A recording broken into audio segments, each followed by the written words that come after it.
Please subscribe to my channel.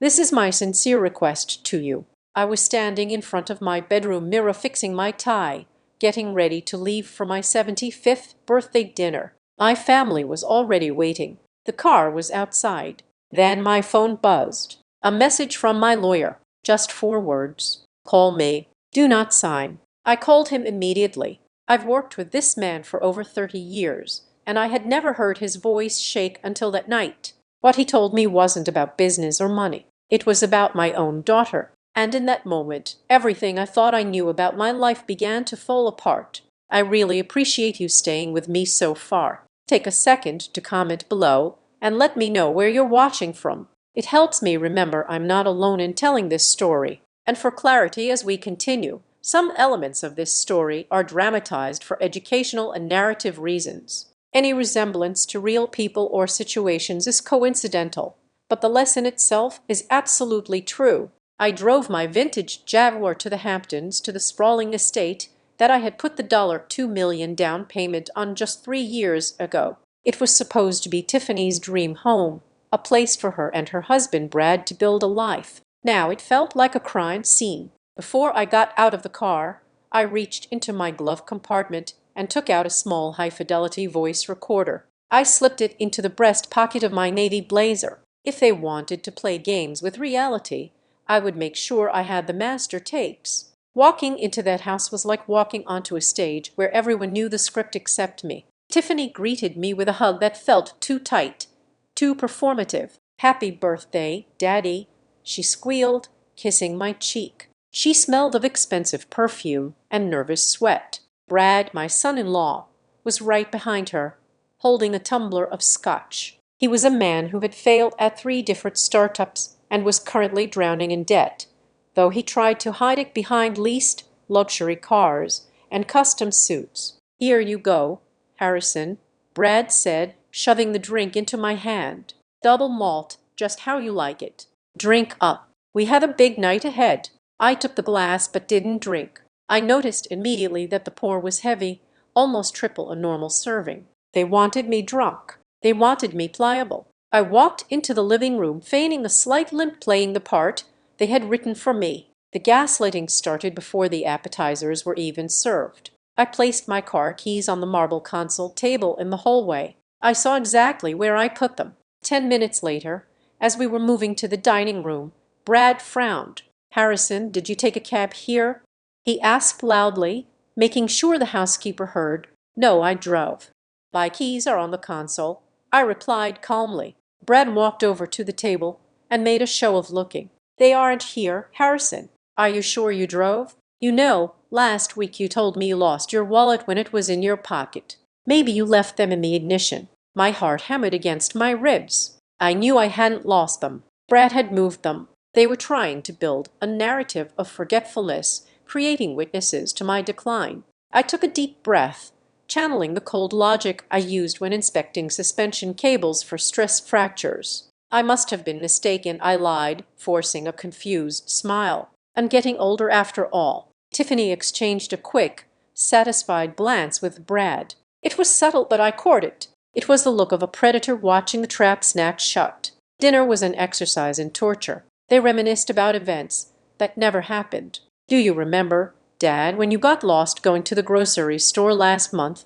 Tiffany asked, pouring me more wine, even though I hadn't touched the first glass. "I never got lost, Tiffany," I said, keeping my voice level. "Oh, Daddy, don't get defensive. It's okay. We just worry about you living alone in that big brownstone. It's a lot to manage for someone your age." I gripped the stem of my wine glass. They weren't just worried. They were reciting lines for a deposition. They were painting a picture of a senile old man to show a judge. I ate my steak in silence, letting them weave their web, the recorder in my pocket, capturing every condescending word, every fabricated memory. Then came the climax of the evening. We moved to the study for coffee. The room was lined with books Brad had never read. Tiffany went to the desk and pulled out a thick leather folder. "Dad, since it's your 75th, Brad and I got you a little gift," she said, her voice dripping with artificial sweetness. "Well, it's not really a gift. It's more of a peace of mind thing. We had our family attorney look over the family trust. We just want to make sure your tax liabilities are minimized. It's just some standard updates." She placed the document in front of me and handed me a heavy gold pen. "Just sign on the tabs," Brad said, hovering over my shoulder like a vulture. "We can handle the filing on Monday. You don't need to worry about the details." I put on my reading glasses. My hands were steady, but I made them tremble slightly as I reached for the paper. I didn't look at the signature line. I looked at the body of the text. I skimmed past the standard legalese on the first few pages until I reached page 14. There it was. Buried in a paragraph about asset management was a clause for an immediate durable power of attorney. It wasn't contingent on a medical diagnosis. It wasn't for tax purposes. It transferred full unrestricted control of my $24 million estate, my real estate holdings, and my bank accounts to Tiffany Caldwell Barnes, effective immediately upon signature. It was a death warrant for my independence. Brad tacked the paper. "Right there, Harrison. Just a quick signature so we can get back to the birthday cake." I looked at the date on the document. It matched the date on the court filing James had warned me about. They were attacking me on two fronts. If I signed this, they wouldn't even need the court order. They would own me by morning. I looked up at my daughter. She was smiling, but her eyes were dead. There was no love there, only greed and desperation. I thought about the little girl I used to push on the swings, the teenager I taught to drive. That person was gone. Clear's throat in her place was a woman who would strip her father of his dignity to pay off her husband's gambling debts. I knew I couldn't simply refuse. If I refused, they might escalate. They might physically prevent me from leaving. They were desperate. I needed to destroy the weapon without revealing I knew it was a gun. I reached for my wine glass, the 1982 Bordeaux that I had bought for a special occasion, an occasion much different than this. My hand hovered over the document. "You know," I said, my voice cracking with feigned frailty, "I really am feeling quite tired tonight. The key's getting lost. Maybe you are right." Tiffany's eyes lit up. "Just sign, Daddy. We will take care of everything." I leaned forward, pen in hand, and then I let my elbow spasm. It was a precise movement calculated to look like a geriatric tremor. My arm knocked the full glass of red wine directly onto the document. The dark liquid exploded across the paper, soaking page 14, bleeding into the fibers, turning the ink into a label purple mess. "Oh," I cried out, dropping the pen. "Look at what I've done. I am so clumsy." "No," Brad shouted, lunging for the table. But it was too late. The document was ruined. Tiffany's face twisted into a mask of pure, unfiltered rage. "You stupid old man," she hissed, forgetting her act for a split second. I stood up, grabbing a napkin and dabbing uselessly at the mess. "I am so sorry. I think I need to go home. I'm not feeling well." "You can't leave," Brad said, stepping between me and the door. "We can print another copy. It will just take a minute." I looked at Brad. I stood up to my full height of 6'2". I dropped the act of the frail old man. I let the steel that built skyscrapers enter my spine. I said, "I am going home, Brad." "Noor." The sudden shift in my demeanor stunned him. He stepped back instinctively. I walked past him, snatched my keys from the drawer where I had seen him hide them earlier. I had spotted the reflection in the hallway mirror and walked to the front door. "Dad, wait." Tiffany called out, her voice shrill. I didn't turn back. I walked out into the cool night air, got into my car, and locked the doors. As I drove away, I looked in the rear view mirror. They were standing in the doorway, silhouetted by the light of the house my money had paid for. They looked small. They looked desperate. I drove straight to my lawyer's office. I didn't go home. I knew the war had just begun. They thought they were dealing with a helpless senior citizen. They were about to find out they were fighting a man who knew how to demolish a building without leaving a trace of dust. I was going to investigate every penny I had ever given them. I was going to find out why they were so desperate. And I was going to make sure that the only thing they inherited from me was a lesson in consequences. I did not sleep that night. Adrenaline is a powerful fuel even at 75. I sat in my study until the sun came up, organizing every financial statement I had in my possession. By 8:00 a.m.,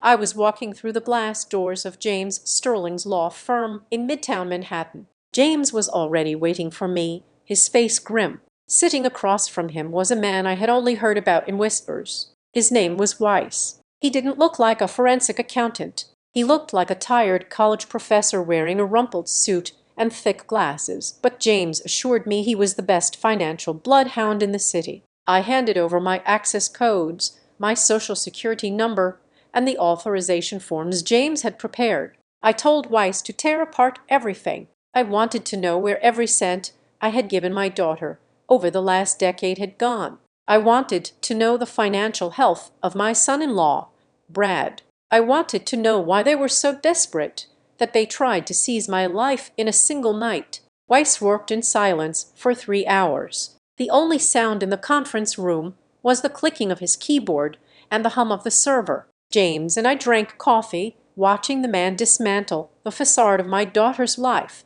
When Weiss finally stopped typing, he took off his glasses and rubbed the bridge of his nose. He looked at me with an expression that wasn't pity but professional concern. He turned the monitor so I could see it. "Mr. Caldwell," Weiss said, his voice dry and precise, "you are not looking at a cash flow problem. You are looking at a catastrophe." On the screen was a complex web of transactions. Weiss pointed to a series of red lines. "Your son-in-law, Brad, has not just been failing at startups. He has been gambling on unregulated cryptocurrency markets. Specifically, he leveraged everything he could access into a platform that collapsed 3 months ago." I leaned in, squinting at the numbers. The total loss was staggering, $8.5 million. It was money they didn't have. It was money they had borrowed from friends, from investors, and as I was about to find out, from dangerous sources. Weiss clicked another tab.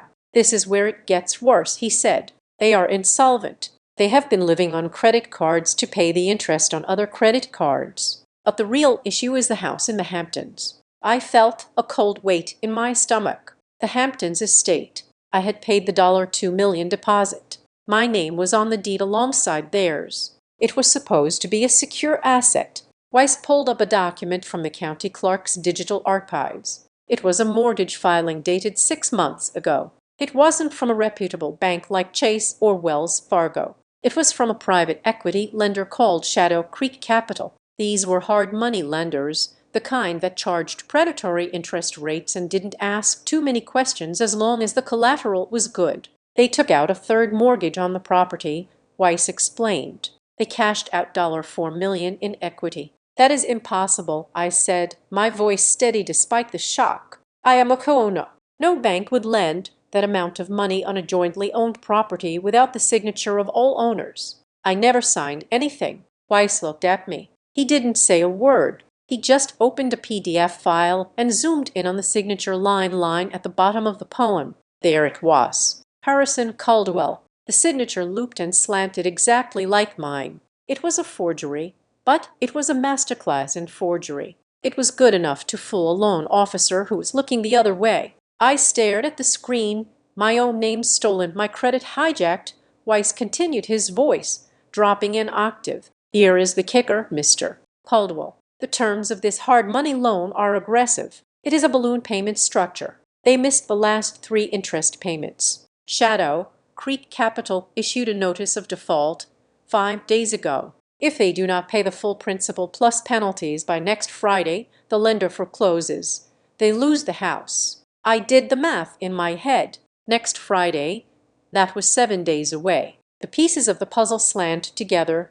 the desperation at dinner, the emergency guardianship filing, the immediate power of attorney. They didn't just want my money for a rainy day. They needed access to my liquid assets, my retirement accounts, and my investment portfolio within the week to pay off the loan shark before they lost the house and the fraud was exposed.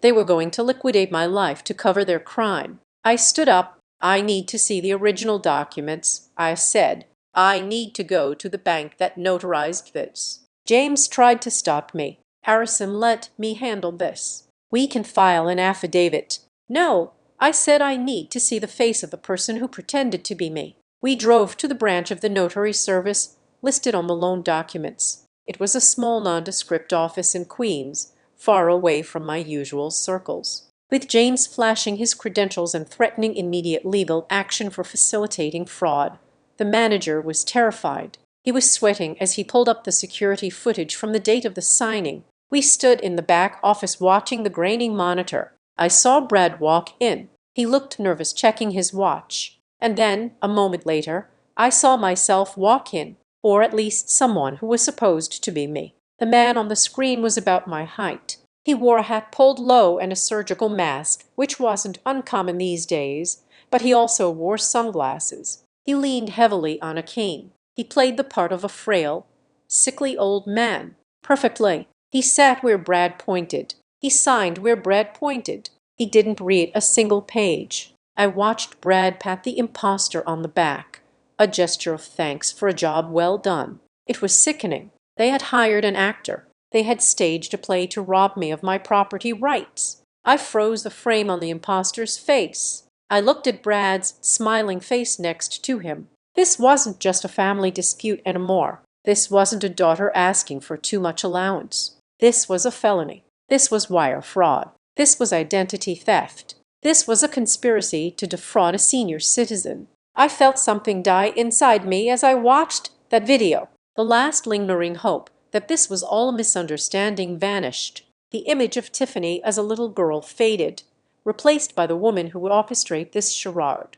She wasn't in the video, but she benefited from the crime. She knew. She had to know. I turned to the manager. I want a copy of this footage, and I want a certified copy of the notary logbook now. We walked out of the bank and into the bright afternoon sun. The city noise seemed distant, muffled by the rage pounding in my ears. I walked to my car and gripped the steering wheel until my knuckles turned white. I looked at James. Harrison, James said softly, "We have enough to file a civil suit. We have enough to stop the guardianship."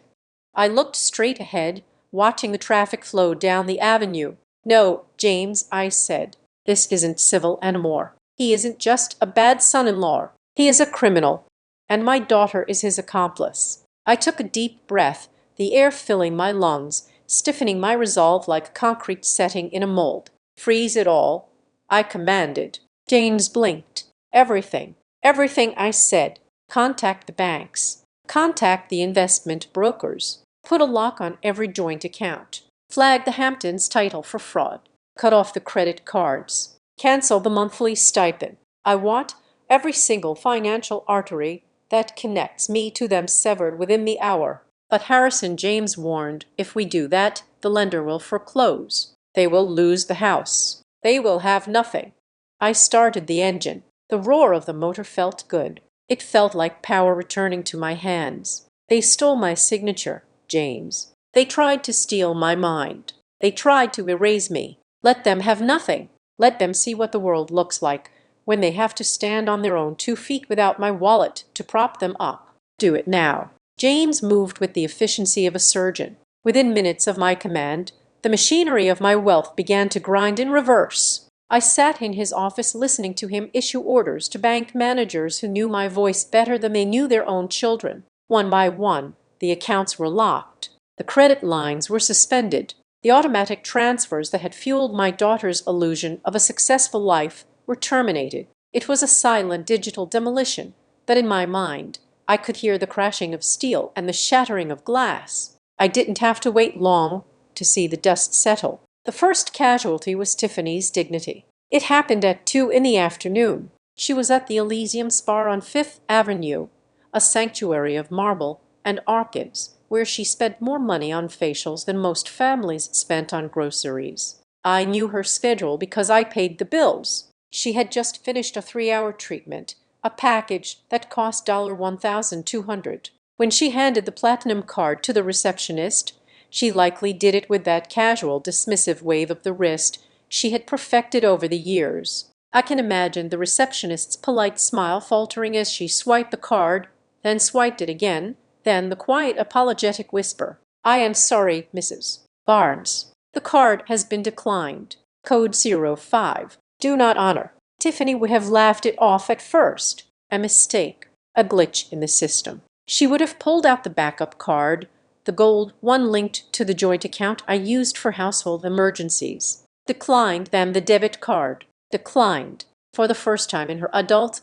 life, Tiffany stood at a counter with a bill she could not pay. She had to call Brad, but Brad's cards were also linked to my credit profile as authorized user extensions. They were dead plastic. She had to leave her driver's license as collateral and walk out onto the busy Manhattan street, her skin glowing from the treatment, but her face burning with a shame she had never known. At the same time, the automated banking system sent out the alerts regarding the monthly stipend. For 5 years, on the 15th of every month, $15,000 was wired directly into their operating account. It was the lifeline that paid their mortgage, their car leases, their country club dues. Today was the 15th. The transfer was scheduled for 4:00 p.m. At 4:01 p.m., they received a notification: transfer canceled by authorization of account holder, insufficient permissions, that $15,000 was already spent in their minds. It was earmarked for the loan shark for the minimum payments on the maxed-out visas.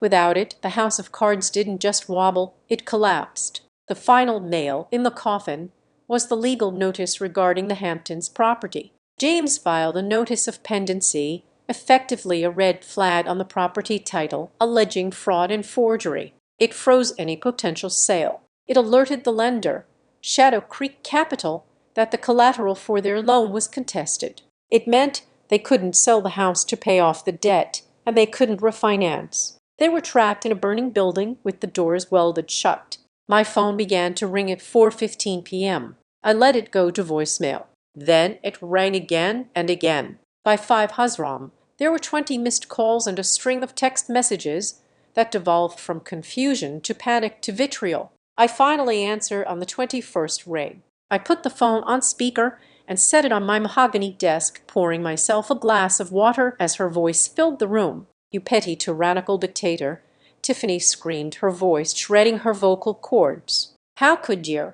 I was humiliated. "Do you hear me? Humiliated in front of everyone. They cut up my car, Dad. They cut it up right in front of me." I took a sip of water. "Hello, Tiffany. I trust your facial was relaxing." "You are a monster," she shrieked. "You cut us off. We have bills due tomorrow. We have the mortgage. What are we supposed to do? You are supposed to get jobs." "Tiffany," I said, my voice devoid of any warmth, "you are 42 years old. Figure it out. You can't do this. This is financial abuse. I will tell the judge. I will tell everyone. You filed a petition claiming I was incompetent." I reminded her, "If I am incompetent, then surely I shouldn't be managing your finances. I am just simplifying my estate as any prudent person would do."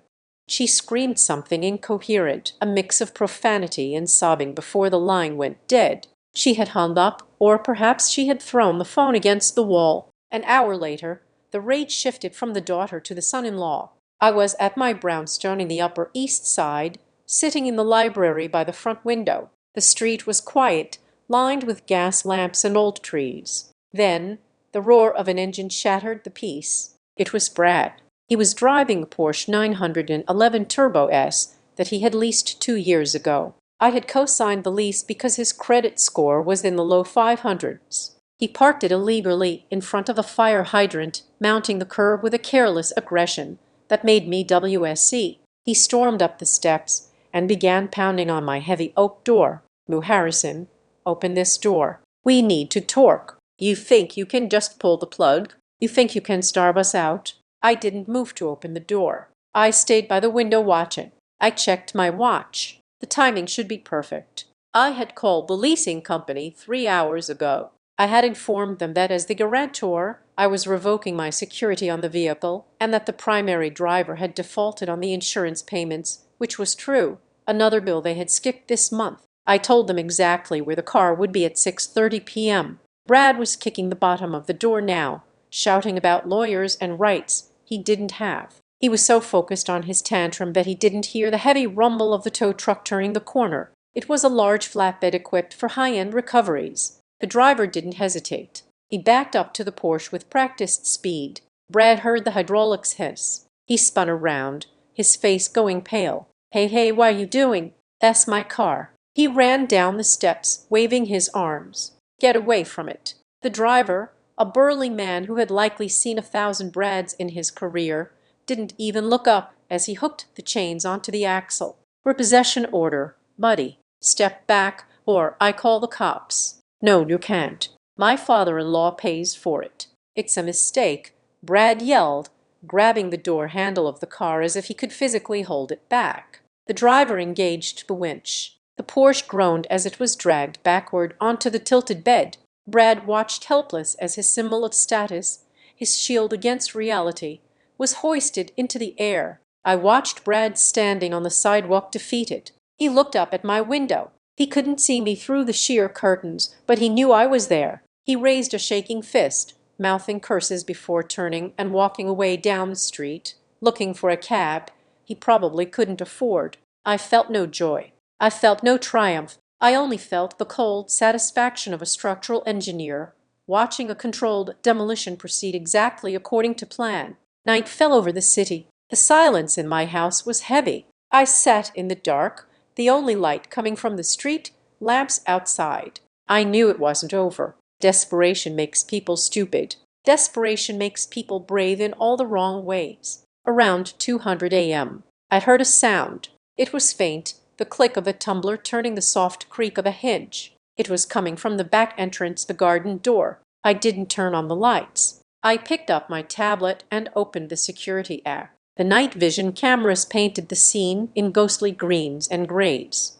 It was Tiffany. She was wearing a hoodie pulled up over her head and dark gloves. She had used the emergency spare key that Catherine, my late wife, had given her 10 years ago for watering the plants when we traveled. She moved through the kitchen, avoiding the floorboards that creaked. She knew this house. She had grown up here. She wasn't heading for the silverware or the art. She moved straight to the master bedroom, to the walk-in closet, where Catherine had kept her personal safe. I watched on the screen as she knelt before the wall safe hidden behind a row of winter coats. Her movements were frantic. She punched in a code. 0915, her birthday. The red light on the keypad blinked. Error. She tried again. 1225, Christmas. Error. She paused, breathing hard. I could see the panic in her body language. She tried a third code. 0614. Catherine's birthday. Error.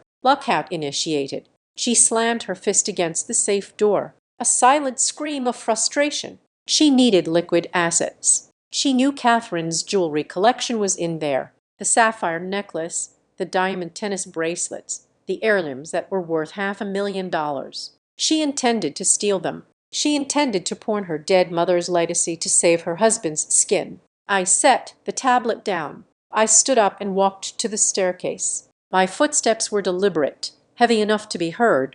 I wanted her to know I was coming. I walked into the bedroom and flipped the switch. The chandelier flooded the room with unforgiving light. Tiffany spun around. She was holding a small velvet box she had found on the dresser, thinking it might contain something of value. It was empty. She looked like a trapped animal, her eyes wide, her face pale, the hood sliding back to reveal matted hair. She didn't try to run. There was nowhere to go. She just stood there clutching the empty box, caught in the act of robbing her own father. "You changed the code," she whispered, her voice trembling with accusation rather than guilt. "You knew I would come. You changed it to lock me out." I looked at her, and for a moment I saw the toddler who used to sneak cookies before dinner. But that ghost vanished, replaced by the thief standing before me. "I didn't change it, Tiffany," I said, my voice cold as the grave. She frowned, confused. "But your mother changed it," I said. Tiffany shook her head. "That's impossible. She died 3 years ago." I walked closer to her, stopping just out of reach. 3 days before she died, your mother asked me to help her reset the combination. She was weak, but her mind was clear. She told me she had a bad feeling. She told me that she loved you, but she didn't trust Brad, and she didn't trust who you were becoming when you were with him. Tiffany flinched as if I had slapped her. "Mom wouldn't do that. She loved me." "She did love you." I agreed. "That is why she protected her legacy from you. She knew this day would come. She knew that sooner or later you would come for the things she loved to pay for the mistakes you made." I pointed to the door. "Get out. Dad, please." She sobbed, dropping the empty velvet box on the floor. "They are going to kill him. If we don't pay Shadow Creek, they are going to hurt Brad. We need the money. Just let me have the necklace. Just the sapphire one." I looked at the empty box on the floor. It was a perfect metaphor for our relationship. "The sapphire necklace isn't for you." I said it never was. "I'll get out of my house before I call the police and add burglary to the list of crimes we will be discussing in court." She looked at me one last time, realizing that the well had truly run dry. She ran past me down the stairs and out into the night, leaving the back door wide open to the cold wind. I walked over and closed it, locking the deadbolt. I was alone in the house, but for the first time in a long time I felt safe. The enemy was no longer inside the gates. I walked past my daughter, who was still trembling by the bedroom door, and went to the antique vanity that had belonged to her mother. I didn't look at Tiffany. I looked at the mirror, pushing aside a silver hairbrush to reveal a small, almost invisible seam in the wood. It was a false bottom, a trick of carpentry I had installed for Catherine 40 years ago, when we bought our first valuables. I pressed the hidden latch, and the wood clicked open. From the dark recess I pulled out a long navy blue leather case. I turned around and placed it on the bed. With a flick of my thumb I opened the lid. The room seemed to grow brighter. The sapphire and diamond set and necklace and matching earrings worth $400,000 glittered under the chandelier light. They were deep blue, like the ocean at midnight stones that Catherine had worn only on our anniversaries. Tiffany gasped, her eyes locking onto the jewels with a hunger that turned my stomach. She took a step forward, her hand reaching out instinctively. "Don't," I said, my voice sharp enough to cut glass. She froze. "Why did you hide them? Why did Mom change the code?" I picked up the necklace, letting the heavy stones run through my fingers like water. "Because we knew you, Tiffany. We knew you better than you know yourself. Do you remember when you were 12 you stole your teacher's wallet? You said you found it, but we found the cash in your pillowcase. We paid the teacher back and hushed it up. When you were 16, you shoplifted a designer scarf from Saks. I went down to the precinct and used my connections to wipe the record. We thought we were protecting you. We thought we were loving you." I dropped the necklace back into the box with a heavy thud. "But we were wrong. We were just teaching you that there are no consequences. We were teaching you that if you want something, you just take it and Daddy will write a check to make the problem go away." Catherine realized it before I did. She told me that if she died first, you would come for these. She said you wouldn't see them as memories. You would only see them as liquid assets to fuel your lifestyle. Tiffany's face hardened, the mask of the victim falling away to reveal the entitlement underneath. She stopped crying. She straightened her spine and looked at me with pure venom. "So what?" she screamed, her voice echoing in the large room. "She is dead, Dad. She doesn't need them anymore. I am alive. I have bills. I have a life that is falling apart. The money should be mine. It is my inheritance. Why are you hoarding it like a dragon while your own daughter drowns?" "It is not your inheritance," I replied calmly. "It is my property, and frankly, I would rather throw these gems into the Hudson River than let them pay for Brad's mistakes." I held out my hand, palm open. "Give me the key, Tiffany." She clutched the spare key in her fist, her knuckles white. No, I didn't raise my voice. I didn't move toward her. I simply stated a fact. "If you walk out of here with that key, I will call the police immediately. I will report an intruder. I will show them the security footage of you cracking the safe. You are already facing a foreclosure and a mountain of debt. Do you want a felony burglary charge on top of that? Give me the key." She stared at me, a war raging behind her eyes. She calculated the odds and realized she had no leverage left. With a scream of frustration, she threw the key at me. It hit my chest and clattered to the floor. I didn't flinch. I stooped down and picked it up, slipping it into my pocket. "You are no longer welcome in this house," I said. "I am revoking your access. I am revoking your status as my daughter. You are a stranger to me now. A stranger who tried to rob an old man in the middle of the night." She backed out into the hallway, but before she turned to run, she stopped. A cruel, twisted smile appeared on her face. "You think you have won?" she hissed. You think this is over. The hearing is in 3 days. Old man, you can change the locks and hide the diamonds, but you can't hide from the court. I will tell the judge everything," she continued, her voice dropping to a menacing whisper. "I will tell them about your paranoia. I will tell them how you hoard things. I will tell them you are a danger to yourself. And when they grant me guardianship, I will put you in the darkest, cheapest state facility I can find. You will rot in there, Dad. And while you rot, I will sell this house. I will sell those diamonds. And I will spend every single dime you have. You will regret tonight for the rest of your miserable life." She turned and ran down the stairs. I heard the front door slam, shaking the frame of the house. I stood there in the silence, holding the key, feeling the weight of her threat settling on my shoulders. She wasn't just angry. She was committed. She was going to try to declare me insane to get what she wanted. I closed the velvet box and put it back in the hidden compartment, locking it tight. I didn't go back to sleep. I went to my study and opened my laptop. If they wanted to question my mind, I would give them an answer they couldn't ignore. I spent the rest of the night researching. I looked up the best neurologists in New York City. I looked up the standard protocols for competency hearings. I wasn't going to wait for the court to order an evaluation. I was going to get there first. At 7:00 a.m., I was dressed in a fresh suit, shaved and ready for battle. I drove into the city, fighting the morning traffic with the aggressive precision of a man on a mission. My first stop was New York Presbyterian Hospital. I walked into the neurology department and demanded a full cognitive evaluation. "I don't have an appointment," I told the receptionist, handing her my platinum insurance card, "but I am willing to wait all day. I need a certified mental capacity assessment, and I need it today."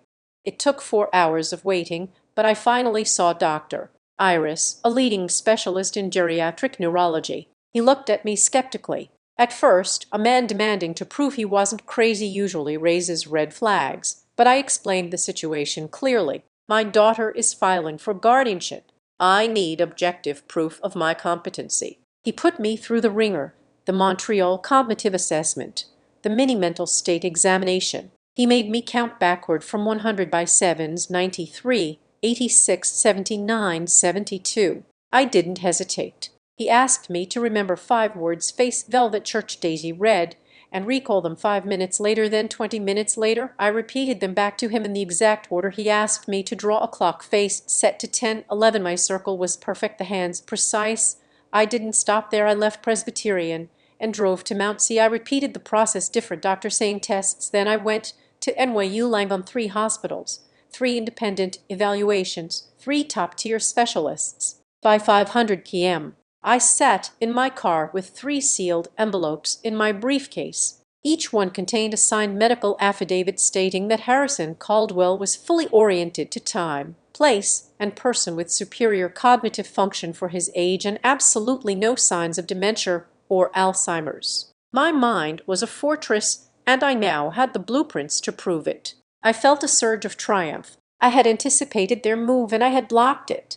I pulled out my phone to call James Sterling and tell him the good news. "James," I said when he answered, "I have the documents, 3 clean bills of health. They can't touch me. The guardianship petition is dead in the water." There was a silence on the other end of the line. It wasn't the silence of relief. It was the heavy, suffocating silence of bad news. "Harrison," James said, his voice tight. "That is good, but we have a new problem. A serious one. What could be worse than the medical records?" I asked, my grip tightening on the phone. "Tiffany's lawyer just filed an addendum to the petition," James explained. "They aren't just relying on their own testimony anymore. They have a witness, an independent witness, who is willing to testify under oath that you have been exhibiting signs of severe cognitive decline for months." "But," I demanded, "who would lie for them?" "A woman named Sarah Jenkins," James said. The name hit me like a physical blow. Sarah Jenkins. She was a private nurse we had hired 2 years ago to help care for Catherine in her final months. She had been in our home every day. She knew our routines. She knew our private conversations. She had been kind, or so I thought. She claims James continued reading from the filing that during her time in your employment, she witnessed you talking to people who weren't there, forgetting to eat for days and leaving the gas stove on. She claims you were already showing signs of early onset dementia back then, and that it has clearly progressed. She is lying, I said, my voice rising. I fired her because I caught her stealing prescription painkillers from Catherine's bedside table. I didn't report her because I didn't want the hassle while my wife was dying. That may be true, Harrison, but there is no police report for that. Theft is there? James asked gently. No, I admitted. Then it is her word against yours, James said. And right now he is a healthcare professional signing a sworn affidavit that supports your daughter's narrative. Tiffany must have found her and paid her off. They are building a case, Harrison. They are buying a reality where you are insane, and they are doing it very effectively. I looked out the window at the busy New York street. The 3 envelopes on the passenger seat suddenly felt lighter, less like a shield and more like paper. They had bought a witness. They had weaponized my mercy against me. I hung up the phone and started the car. The war wasn't over. It had just gotten dirtier. If they wanted to play in the mud, I would have to get down there with them. I needed to find out how much they paid Sarah Jenkins, and I needed to prove she was a liar before the judge banged his gavel. My structural integrity was holding, but the stress fractures were beginning to show. I drove home, plotting my next move, knowing that the most dangerous enemy is the one who knows your secrets. 3 days before the court hearing, the Cold War turned hot. I was in my kitchen brewing coffee and reviewing the dossier Weiss had compiled on Sarah Jenkins, the lying nurse. It was a gray, overcast Tuesday morning. I watched the street through the security monitor mounted under the cabinet. A white van pulled up to the curb. It wasn't a commercial delivery truck, and it wasn't a registered ambulance. It was a nondescript cargo van with mud on the license plates. My stomach tightened. I watched as the side door slid open and 2 men stepped out. They were not medical professionals. They were large, wearing generic scrubs that fit poorly, the kind you can buy at any uniform supply store. Following them, stepping out of his leased sedan, parked behind the van, was Brad. He looked agitated, pacing on the sidewalk, gesturing at my front door. I didn't wait for them to knock. I pulled my phone from my pocket and dialed 911. I gave the operator my address and stated clearly that there were intruders attempting to force entry into my home. I didn't hang up. I put the phone in my pocket, leaving the line open so the dispatch could hear everything. Then I went to the central security panel in the hallway. I punched in the code that engaged the magnetic locks on every exterior door and lowered the steel security shutters over the ground floor windows. I had installed this system 5 years ago, thinking it was paranoia. Today, it was a lifeline. The doorbell rang insistent and angry. I ignored it. Then came the pounding. Harrison Brad's voice was muffled by the heavy oak. Open up. We have a court order. We are here to take you to a specialist. I checked the monitor again. One of the men in scrubs was holding a clipboard, but the other was holding a pry bar concealed behind his leg. They weren't here for a checkup. They were here to snatch me. If they could get me into that van, they would drive me to a private lockdown memory care facility in upstate New York. They would sedate me, confiscate my phone, and ensure I missed the hearing on Friday. If I didn't show up to court, the judge would assume I was incapacitated or missing, and Tiffany would be granted temporary guardianship by default. It was a brute force checkmate. I walked to the intercom system and pressed the button that broadcast my voice to the front porch speakers. Go away, Brad, I said, my voice amplified and booming across the quiet street. I know what you're doing. Open the door. Harrison, Brad screamed, kicking the wood. You are sick. We are trying to help you. I saw the man with the PR look at Brad, waiting for a signal. Brad nodded. The man jammed the steel bar into the door frame and leaned his weight into it. The wood groaned, but the deadbolts held. I didn't panic. I felt a cold tactical calm wash over me. I pressed the talk button again. Listen to me closely. Brad, I said, you are currently trespassing. You are attempting to break and enter an occupied dwelling. In this state, we operate under the castle doctrine. That means I have no duty to retreat. That means I am authorized to use lethal force to protect myself inside my own home. The man with the PR froze. He looked at the camera, realizing for the first time that this clear's throat wasn't a confused geriatric he was dealing with. I do not have a gun in my hand right now. I lied, my voice steady as granite, that I can get to my safe in 10 seconds. Do you want to gamble your life on how fast you can break that lock? Brad hesitated. He looked at the house, then at his hired muscle. He was sweating. He hadn't expected a siege. He had expected a victim. The sound of sirens cut through the morning air rising in the distance. I had timed it perfectly. The police are 2 minutes away, I announced. I suggest you run. The two men in scrubs didn't wait for permission. The moment they heard the sirens, they dropped the pry bar and bolted for the van. They were mercenaries, not martyrs. They peeled away from the curb tires, screeching. Brad was left standing alone on my porch. He looked at the camera lens, his face twisted in a mixture of fury and terror. He knew he had failed. He knew he had just left physical evidence of an attempted kidnapping on my doorstep. He scrambled back to his car and sped off just as the patrol cruisers turned the corner at the end of the block. I gave the police the footage. I showed them the damage to the door frame. They took a report, but without Brad present, they couldn't arrest him immediately. They treated it as a domestic dispute gone wrong, a welfare check that got out of hand. But I had the video. I had the proof that my son-in-law tried to use force to silence me. That evening, I sat in my study, the adrenaline finally fading into exhaustion. My phone pinged. It was an encrypted message from Weiss. We got him the message read. He clicked the link. Weiss had sent a phishing email to Brad's personal account earlier that day, disguised as a support ticket from the crypto exchange where Brad had lost the millions. It promised a way to recover some of the lost funds. Brad, greedy and desperate, had clicked it instantly. The malware Weiss installed gave us remote access to his microphone. I put on my noise-canceling headphones and opened the audio file attached to the message. It was a recording from inside Brad's car, time-stamped 2 hours after the incident at my house. The audio was clear. If you're still watching, comment and let me know you're with me. And tell me, if this were your family, what would you do next?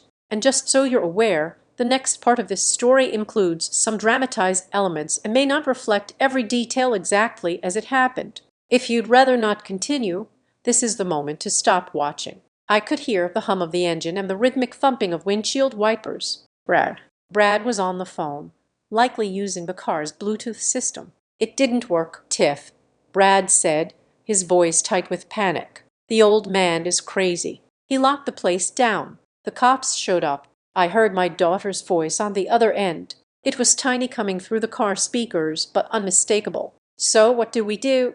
We are out of time. Brad, the hearing is Friday. If he walks into that courtroom with those medical records, we are dead. We lose the house. We lose everything. I listened, holding my breath. We can't let him get to court, Brad said. There was a pause, a heavy, dark silence. What are you saying? Tiffany asked. I am saying the nursing home idea is dead, Brad replied. We need something more permanent, something that looks like an accident. My blood ran cold. Brad continued. He drives that old Jaguar everywhere. It doesn't have modern safety features. If he were to run off the road or if his brakes failed, Tiffany said, her voice wavering. It solves everything, Tiff, Brad shouted, slamming his hand on the steering wheel. The thump echoed in my headphones. Think about it. The guardianship petition becomes moot. The estate goes into probate. You are the sole heir. We get the 24 million. We pay off Shadow Creek. We pay off the crypto debt and the life insurance. Brad said, his voice dropping to a conspiratorial whisper. The policy pays double indemnity for accidental death. That is another 5 million tax-free. We need that money, Tiffany. We need it to survive. I waited. I waited for my daughter to scream. I waited for her to tell him he was insane. I waited for her to threaten to call the police on her own husband. I waited for the little girl I raised to show up and defend her father's life. Instead, there was a long sigh on the recording. Just don't tell me the details, Tiffany said softly. Just make sure it doesn't look like us. and make sure it happens before Friday morning." The recording ended. I sat there in the silence of my study, the headphones still over my ears. My hands were shaking, not with the tremors of age, but with the violent vibrations of a heart breaking into pieces. I had prepared myself for theft. I had prepared myself for fraud. I had prepared myself for the loss of my money and my house. But I hadn't prepared myself for this. My daughter had just sanctioned my murder. She hadn't pulled the trigger, but she had looked the other way while her husband loaded the gun. She had weighed my life against her lifestyle, and she had chosen the money. I took the headphones off and laid them on the desk. I looked at the framed photograph of Catherine and me holding Tiffany when she was a baby. I picked up the frame and walked over to the trash can. I didn't throw it with anger. I dropped it gently. It landed face down. The father in me died in that moment. The man who would have sacrificed anything for his child ceased to exist. In his place at Harrison Caldwell, the engineer, I was looking at a structural failure that could not be repaired. The building had to be condemned. I saved the audio file to 3 different cloud servers. I sent a copy to James Sterling. I sent a copy to the detective who had taken the report earlier. They wanted a car accident. They wanted a tragedy. I would give them a tragedy, but it wouldn't be on the highway. It would be in the courtroom. I wasn't going to hide anymore. I wasn't going to wait for them to cut my brake lines. I was going to take the offensive. I was going to destroy them with the one thing they feared more than anything else, the absolute undeniable truth. The next morning, I walked into James Sterling's office, not as a victim, but as an architect, ready to redesign the landscape of my legacy. The audio recording of my daughter sanctioning my murder was safely stored on 3 encrypted servers, but I was not going to use it yet. That was for the criminal investigation. Today was about the money. It was about cutting the fuel line to their engine of destruction. I sat across from James and told him to initiate the nuclear option. We were going to rewrite the entire estate plan. James looked at me over his glasses, his pen hovering over the legal pad.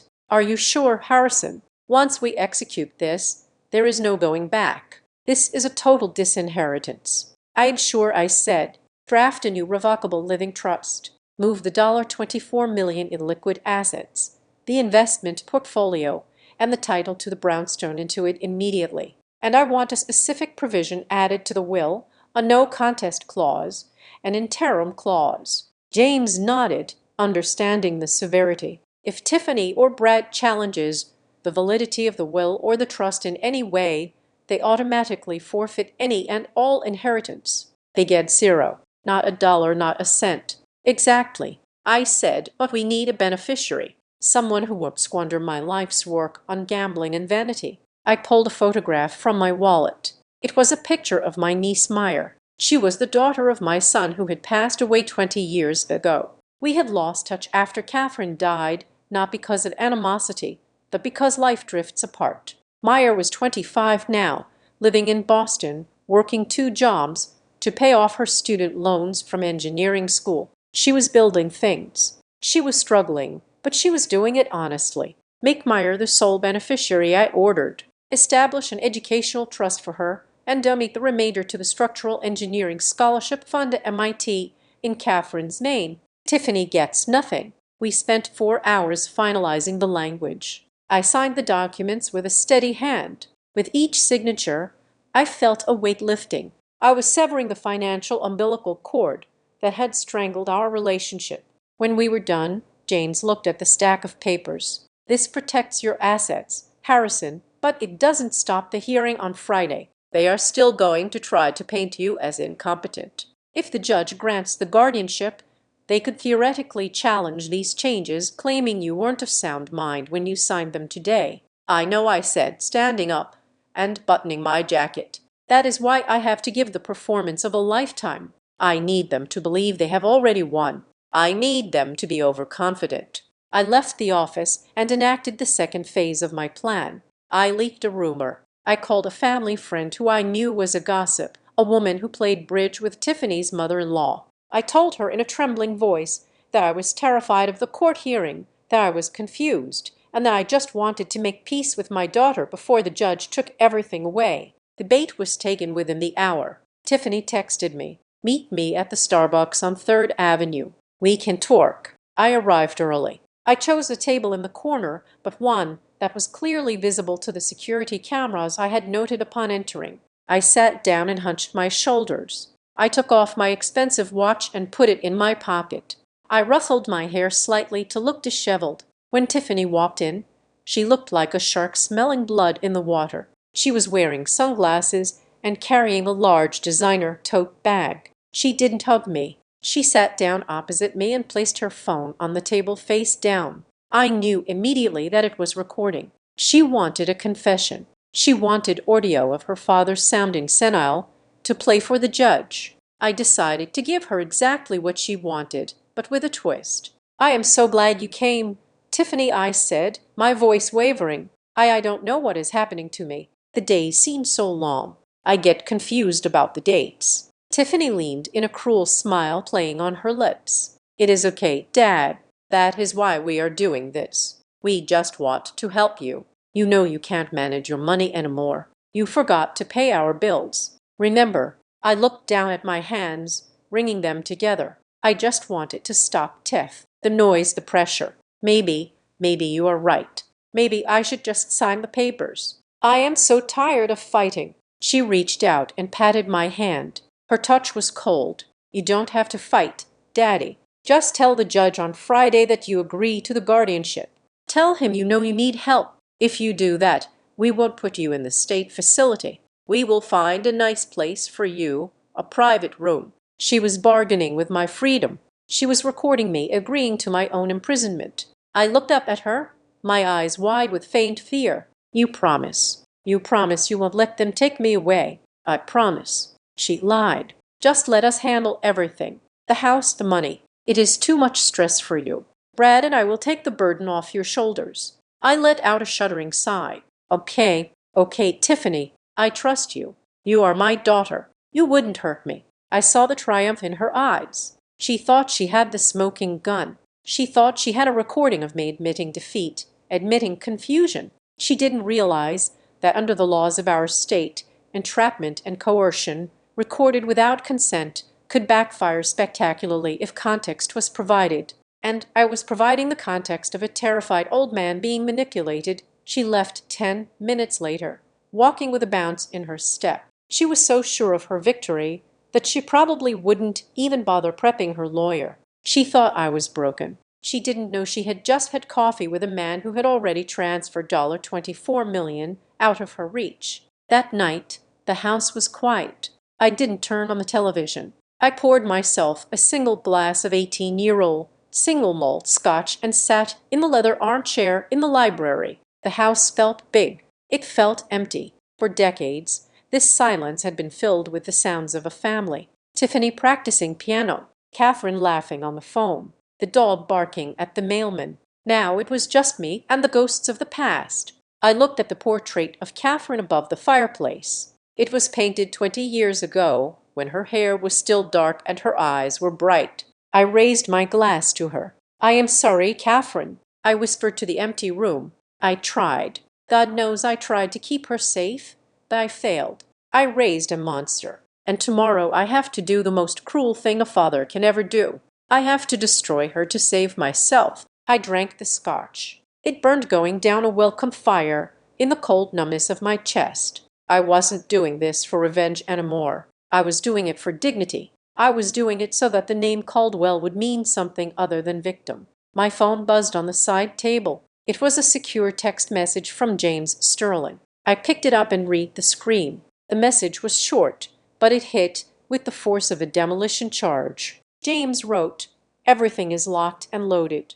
The forensic team verified the audio. "But, Harrison, we have a new development. We monitored Brad's offshore activity. He just wired $50,000 to an account in the Cayman Islands linked to the Honorable Judge Marcus Thorne, the judge presiding over your hearing tomorrow." I stared at the screen. They hadn't just tried to kill me. They hadn't just tried to rob me. They had bribed a sitting judge. They were so desperate, so terrified of the truth coming out, that they had committed a federal crime to ensure the verdict. I read the second part of James's message. "Do not worry. We did not call the local police. We called the FBI. They are setting up a sting. Tomorrow is going to be a bloodbath. Get some sleep, Harrison. You are going to need it." I put the phone down. I didn't feel fear. I felt a cold, absolute resolve. They had escalated this to a level I hadn't anticipated, but one I was fully prepared to meet. They wanted a court hearing. They were going to get a federal indictment.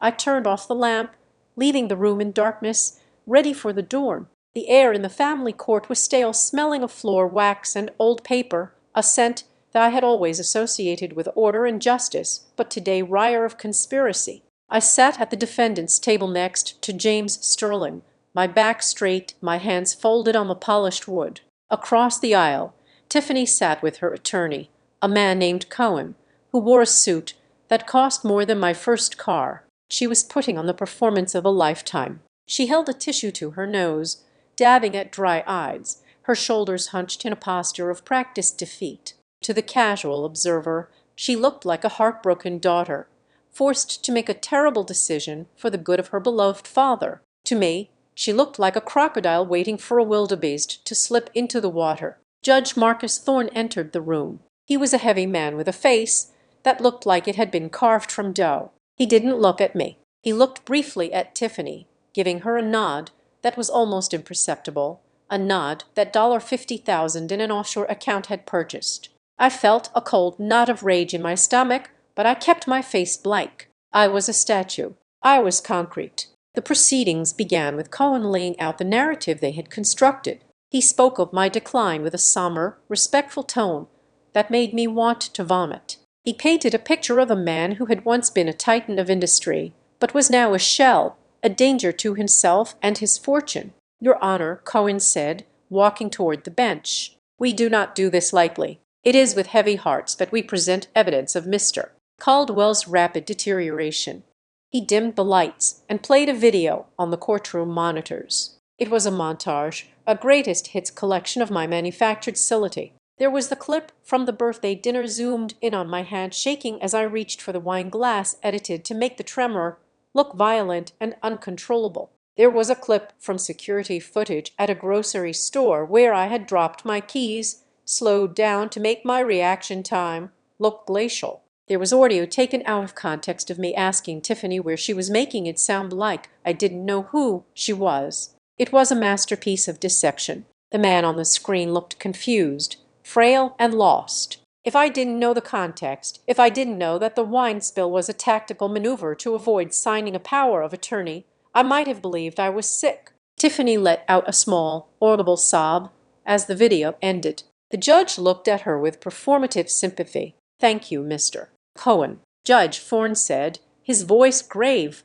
"The court appreciates the difficulty of this situation for the family." James Sterling leaned over to me. "They are playing to the gallery, Harrison. Stay calm. Let them build their tower. We will knock it down." Cohen called his star witness, Sarah Jenkins. The side door opened and the nurse walked in. She was wearing a modest dress, her hair pulled back, looking every inch the reliable healthcare professional. She walked to the stand and took the oath without hesitation. She swore to tell the truth, the whole truth, and nothing but the truth, while I sat there knowing she had sold her integrity for a payout from my daughter. "Miss Jenkins," Cohen asked, "can you describe your time in the Caldwell household?" Sarah looked at the jury box, avoiding my gaze entirely. "I was hired to care for the late Mrs. Caldwell," she said, her voice soft and steady. "But over time, I began to act as a caregiver for Mr. Caldwell as well." "And what did you observe?" He was confused. She lied. He would have conversations with people who weren't in the room. He would call me Catherine. He would leave the gas stove on and walk away. I had to follow him around to make sure he didn't burn the house down. I gripped the edge of the table, the gas stove. That was a lie fabricated from whole cloth. I had been the one to catch her leaving the stove on when she was high on stolen pills. "Did he ever become aggressive?" Cohen asked. Sarah nodded, squeezing out a tear. "Yes. When I tried to correct him or help him, he would get angry. He would shout. I was afraid for my safety and I was afraid for him. That is why I had to leave. I couldn't watch him deteriorate like that." Judge Thorne shook his head sadly, making a note on his pad. "Mr. Sterling, you may cross-examine," he said, his tone suggesting that it was a formality, that his mind was already made up. James stood up, buttoning his jacket. But before he could speak, I put a hand on his arm. "No," I whispered. "I want to do it." James looked at me. This was a risk. Usually lawyers handled the heavy lifting, but James knew the plan. He knew that to prove I wasn't incompetent, I had to be the one to dismantle the lie. He nodded and sat back down. "Your Honor," James said, "Mr. Caldwell would like to address the court and the witness directly." Judge Thorne frowned. "Mr. Sterling, is that wise given your client's condition?" And I stood up. My movement was fluid, powerful. I didn't use the table for support. I walked to the center of the room and stood before the bench. I looked Judge Thorne in the eye, letting him see the clarity, the sharpness that had terrified junior engineers for 40 years. "My condition, Your Honor, is excellent," I said, my voice projecting to the back of the room without a microphone. "And I believe I am more than capable of speaking for myself." The judge hesitated. He looked at Tiffany, who looked suddenly nervous. He couldn't deny me the right to speak without looking biased. "Proceed, Mr. Caldwell," he said curtly, "but keep it brief." I turned to the gallery. I didn't look at Sarah Jenkins yet. I looked at the room. "I am 75 years old," I began. "I built the Veritasano Narrows extension. I calculated the load-bearing capacity of the suspension cables to withstand a Category 4 hurricane. The tensile strength of the steel used was 150,000 lb per square in. The project came in $3 million under budget and 2 months ahead of schedule." I paused, letting the numbers hang in the air. Tiffany was born on September 15, 1982 at 3:42 a.m. It was a Tuesday. It was raining. My bank balance as of 800 a.m. this morning was exactly $24,512, 34,216. I verified it before I came here. I turned to Sarah Jenkins. She was shifting in her seat, her eyes darting around the room. "I do not forget dates, Miss Jenkins. I do not forget numbers, and I certainly do not forget people. You testified that you left my employment because you were afraid for your safety," I said, taking a step toward the witness stand. "Yes," she stammered. "That is correct." I reached into my inner jacket pocket. James handed me a manila folder. I opened it slowly. "That is interesting," I said, "because according to this termination report dated October 14th, 2 years ago, you were fired for cause." "Objection," Cohen shouted, standing up. "Overruled," I said, cutting off the judge before he could speak. "I am introducing evidence, Your Honor. This is a disciplinary record from the State Nursing Board." I walked up to Sarah and placed the document on the railing in front of her. "Do you recognize this, Ms. Jenkins?" I asked. She looked down. Her face went pale. "It is a report filed by the agency that sent you to us." I continued, my voice relentless. "The details an incident where 3 bottles of OxyContin prescribed to my dying wife went missing. It details how I found them in your purse. It details how you begged me not to call the police because you would lose your license. I leaned in close. I showed you mercy that day, Sarah. I fired you, but I didn't press charges because my wife was in pain and I didn't want the police in her deathbed room. And this is how you repay that mercy, by sitting here and lying about the man who saved your career." The courtroom erupted. Whispers turned into gasps. Tiffany looked light. She had been slapped. Judge Thorne banged his gavel, but the sound was weak, drowned out by the sudden shift in the room's atmosphere. "Ms. Jenkins," I said, my voice low and dangerous, "you are under oath. Perjury is a felony. I am going to ask you one more time. Did you leave because I was confused, or did you leave because you were a thief?" Sarah looked at Tiffany, pleading for help with her eyes. But Tiffany was staring at the table, distancing herself from the sinking ship. Sarah looked at the judge, who was glaring at her, realizing she had become a liability.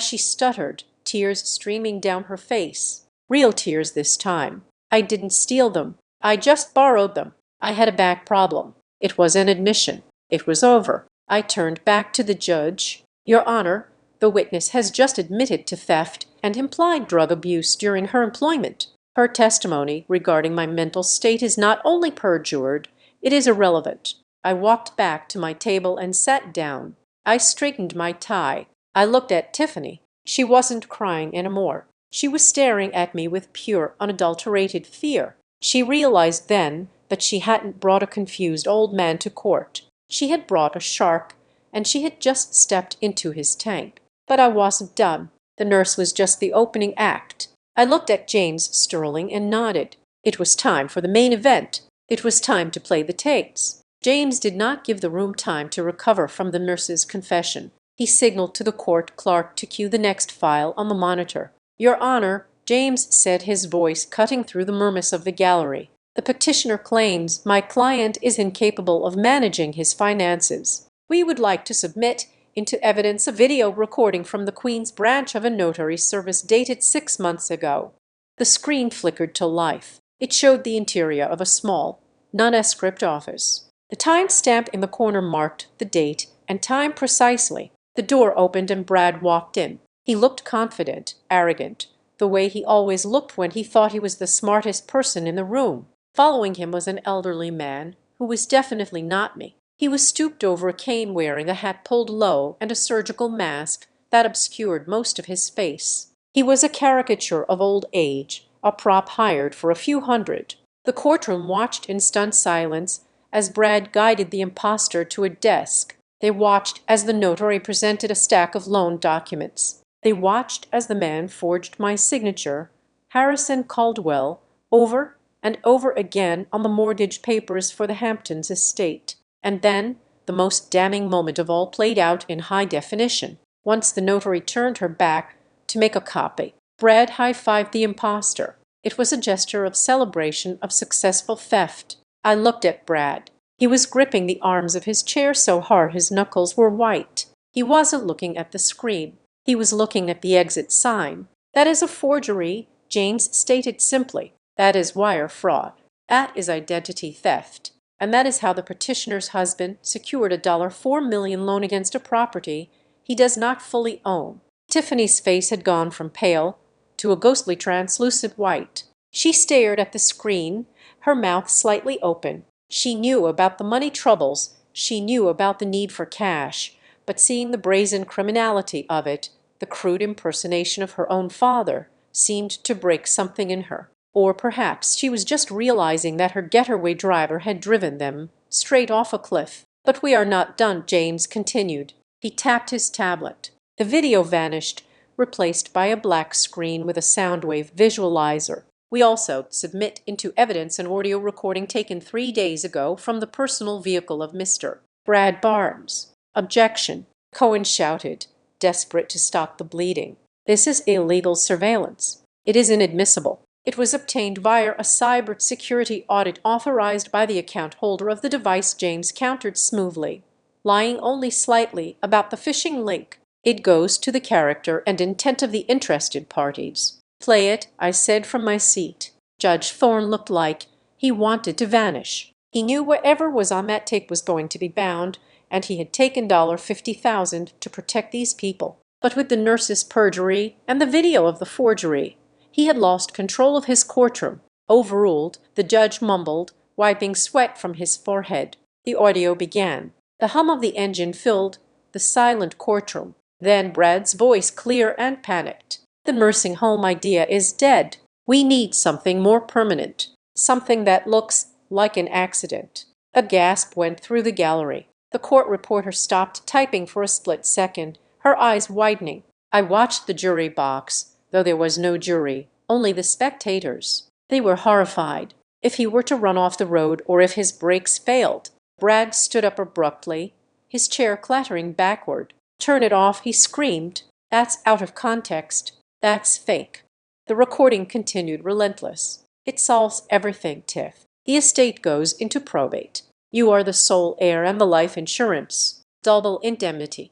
Then came my daughter's voice, the voice that had once asked me to check under her bed for monsters. "Just don't tell me the details. Just make sure it happens before Friday." The silence that followed the end of the recording was heavy, suffocating. It was the silence of a tomb. Brad looked around wildly. He saw the baifs moving toward him. He saw the doors. He made a move, a sudden lunge toward the aisle, thinking perhaps he could sprint to freedom. "Sit down." The baif barked, stepping into his path with his hand on his taser. Brad froze. He looked at Tiffany, but she was staring at the table, shaking her head, distancing herself from him physically and spiritually. Judge Thorne slammed his gavel, trying to regain some semblance of authority. This is highly irregular. I will need to review the admissibility of this evidence in chambers before I can make a ruling. He was trying to buy time. He was trying to find a way to dismiss the case without exposing himself. If he could throw out the recording, maybe he could salvage the guardianship, or at least let them walk away. I object to this evidence, the judge stammered. It is clearly prejudicial. And the double doors at the back of the courtroom burst open. The sound was like a gunshot. 3 men and a woman in dark windbreakers walked in. They moved with a purpose that terrified everyone in the room. On the back of their jackets, in bold yellow letters, were the letters FBI. Leading them was a special agent I had met briefly the night before. He didn't look at me. He walked straight down the center aisle, past the rows of stunned spectators, past Tiffany, past James. Judge Thorne, the agent said, his voice booming. I am Special Agent Miller. This court is now a crime scene. Thorne turned a shade of gray I didn't know existed. Agent Miller turned to the defense table. Brad Barnes, you are under arrest for federal wire fraud, bank fraud, and conspiracy to commit murder across state lines. Brad didn't fight. He collapsed. His legs simply gave out, and he slumped into his chair, weeping.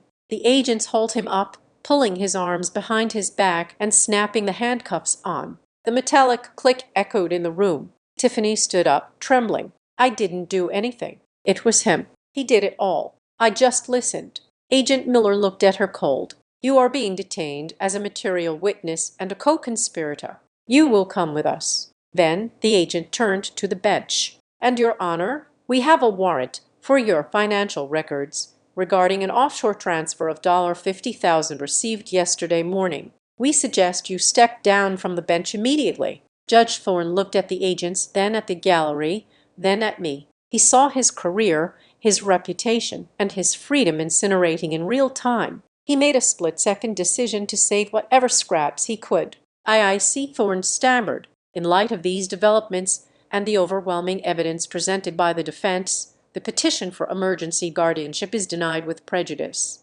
Mr. Caldwell is clearly competent. Case dismissed. He banged the gavel one last time, a hollow sound that signaled the end of his career. The agents were dragging Brad toward the door. Tiffany was being escorted out, not in cuffs yet, but clearly in custody. Wait, I said. My voice stopped the procession. The agents paused. Tiffany looked back at me, her eyes filled with tears and a desperate, pathetic hope. She thought I was going to save her. She thought Daddy was going to write a check to the FBI. I stood up and picked up the leather folder James had prepared. I have one thing to add to the record, I said, addressing the court reporter and the room at large. Since my competency has been established and the petition dismissed, I am executing a new will and testament effective immediately. I pulled the document out and held it up. This document contains a no-contest clause, also known as an interarum clause. It states that because Tiffany Caldwell Barnes has attacked my estate and attempted to have me declared incompetent without cause, she is immediately and irrevocably disinherited. Tiffany let out a sound that was half scream, half sob. She receives nothing, I continued, my voice unwavering. Not the house, not the trust, not a single dollar of my $24 million estate. Everything has been transferred to a trust for the benefit of my niece, Meyer Caldwell, and various charitable organizations.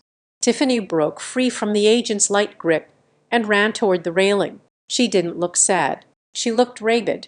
You can't do that, she screamed, her face twisted and ugly. That is my money. I am your daughter. You owe me. That is my money. I looked at her hilly, looked at her for the last time. I saw the greed that had consumed her. I saw the stranger she had become. I walked up to the railing until I was face to face with her. It was never your money, Tiffany, I said, my voice low and cold as ice. It was my money. I earned it.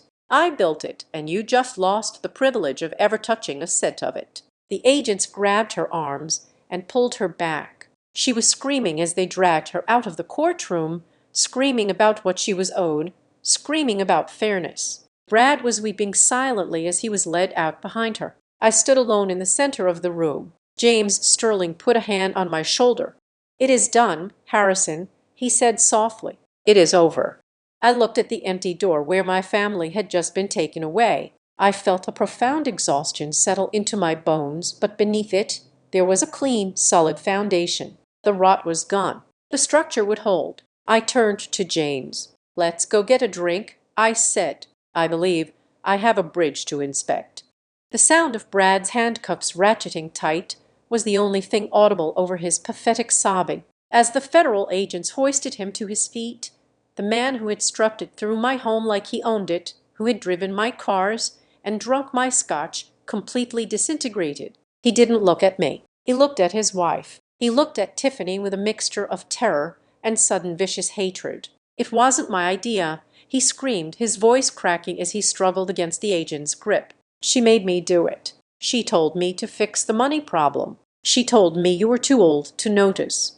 Tiffany froze, her eyes widening as her husband threw her to the wolves to save his own skin. Brad continued to shout as they dragged him toward the double doors, babbling about how he was just trying to keep up with her demands, how she needed the house, the clothes, the status. It was a disgusting display of cowardice, but it was also the final confirmation of everything I had suspected. There was no loyalty among thieves, even when they were married. Tiffany was not handcuffed immediately, but she was flanked by 2 agents who informed her she was being detained for questioning regarding her role in the wire fraud conspiracy. She looked at me one last time before they led her away. She didn't look angry anymore. She looked shattered. She had built her entire identity on perception, on being the successful, beautiful daughter of a wealthy family. In the span of an hour, that identity had been legally and publicly executed. The days that followed were a blur of headlines and legal motions. The story was too perfect for the tabloids to resist. The prominent engineer, the greedy daughter, the desperate son-in-law, the attempted murder plot. My face was on the news, but so was theirs. For Tiffany, the social fallout was more lethal than any prison sentence. The New York Real Estate Board convened an emergency hearing and revoked her license permanently, citing moral turpitude and fraud. Her face, once plastered on bus stops and luxury listing websites, became a symbol of avarice. Her friends, the social climbers she had desperately tried to impress, vanished like smoke. She was radioactive. She was held in custody for 3 days before a judge granted her bail set an amount that required her to liquidate her jewelry and empty her personal savings account just to secure a bond. She walked out of the detention center with an ankle monitor and nowhere to go. Her home in the Hamptons was a crime scene. Her apartment in the city was being seized by creditors. She was homeless, jobless, and famous in the worst possible way. 1 month later, I received a message through her public defender. She wanted to see me. She was staying in a cheap extended stay motel in Queens, the only place that would take her with her credit rating destroyed and her face on the news. I debated not going. Part of me wanted to let her sit in the mess she had created. But there was a final piece of business to attend to, a final lesson that had to be delivered in person. I drove to the motel on a rainy Tuesday. The place smelled of stale cigarette smoke and industrial cleaner. I found room 104 and knocked. When Tiffany opened the door, I barely recognized her. The blonde highlights had grown out, revealing dark routs. Her skin was pale and blotchy. She was wearing sweatpants and a stained T-shirt. The arrogant woman who had tried to rob my safe was gone, replaced by a ghost. She stepped back to let me in. The room was small, cluttered with legal paperwork and fast food wrappers. She sat on the edge of the sagging bed, wringing her hands. "Dad," she said, her voice raspy. "Thank you for coming." I didn't sit. I stood by the door, keeping my distance. "What do you want, Tiffany?" "I need help," she whispered. "A lawyer. The public defender. He says I am looking at 3 to 5 years for conspiracy and fraud. He says Brad is testifying against me to cut a deal. He says I need a real criminal defense attorney, someone who knows how to fight federal charges." She looked up at me, her eyes pleading. "I need money, Dad. A retainer for a good firm is $50,000. I don't have it. If you help me, I can fight this. I can stay out of prison. I looked at her, truly looked at her. Even now, at rock bottom, her first instinct was to ask for a check. She still believed that money was the solution to every problem, that my role in her life was simply to provide it. I am not giving you $50,000, Tiffany, I said. Please, she begged, standing up and reaching for me. I am your daughter. You can't let me go to prison. I will pay you back. I swear you will never be able to pay me back, I said, my voice flat. Not for the money and certainly not for the betrayal. I reached into my jacket pocket. I didn't pull out a checkbook. I pulled out a single sheet of paper folded in thirds. I handed it to her. She unfolded it, her hands trembling. She scanned the list, confusion spreading across her face. What is this? She asked. It is a list of job openings, I said. I spent the morning compiling it. There is a diner 3 blocks from here, looking for a dishwasher. The grocery store on the corner needs stock clerks for the night shift. There is a cleaning service hiring maids for minimum wage. She stared at the paper as if it were written in an alien language. You want me to be a maid? I want you to work, Tiffany, I said. For the first time in your life, I want you to trade your labor for money. I want you to understand what $1 actually costs. Dad, I can't do this, she cried, dropping the paper on the bed. I am a real estate agent. I have a degree. You are a felon in waiting with a revoked license and a ruined reputation. I corrected her. You are not too good for these jobs. In fact, right now, you are barely qualified for them. She sat back down, burying her face in her hands. Why are you doing this? Why do you hate me? I don't hate you. I said if I hated you, I wouldn't be here. I am doing this because it is the only way you survive. You have spent 42 years thinking you were entitled to the world. You thought you could steal what you didn't earn. The only way you salvage a single shred of human dignity is by standing on your own 2 feet, scrubbing flaws if you have to, and realizing that you are not special. I walked to the door. Start with the diner, I suggested. They pay in cash tips. It will help you buy groceries. I walked out into the rain, leaving her staring at the list. I didn't know if she would take the advice. I didn't know if she was capable of humility, but I had given her the only tool that could actually save her. I had given her reality. The final act of dismantling their conspiracy took place a week later. The legal holds on the Hamptons estate were cleared. Shadow Creek Capital, facing scrutiny from the FBI for their predatory lending practices and lack of due diligence regarding the forged signatures, agreed to a settlement. They released the lien on the property to avoid a federal investigation into their operations. The house was mine to sell. I didn't put it on the open market. I didn't want to drag out the process with stagings and open houses. I called a liquidator and sold it to a developer for a cash offer. It was under market value, but I didn't care about the profit margin. I cared about the excision. After the legitimate mortgage was paid off and the closing costs were settled, there was a surplus of $1.2 million. It was a significant sum of money that Tiffany had killed her relationship with me to access. I stood in the foyer of the empty house one last time. The furniture was gone.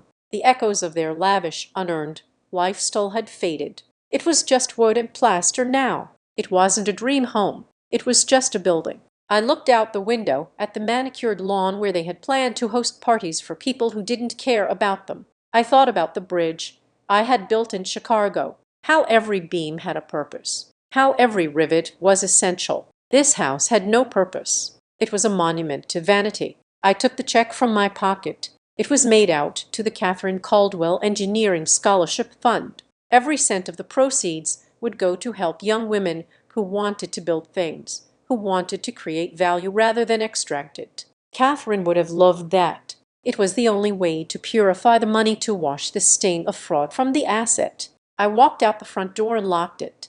I dropped the keys into the lockbox for the developer. I didn't look back as I walked to my car. I waited for the wave of sadness to hit me, the grief for the family I have lost. But it didn't come. Instead, I felt a lightness in my chest. I felt the clean, cold air of the ocean filling my lungs. I was 75 years old. I was alone, but I was free. I had faced the worst betrayal imaginable, and I had not just survived it.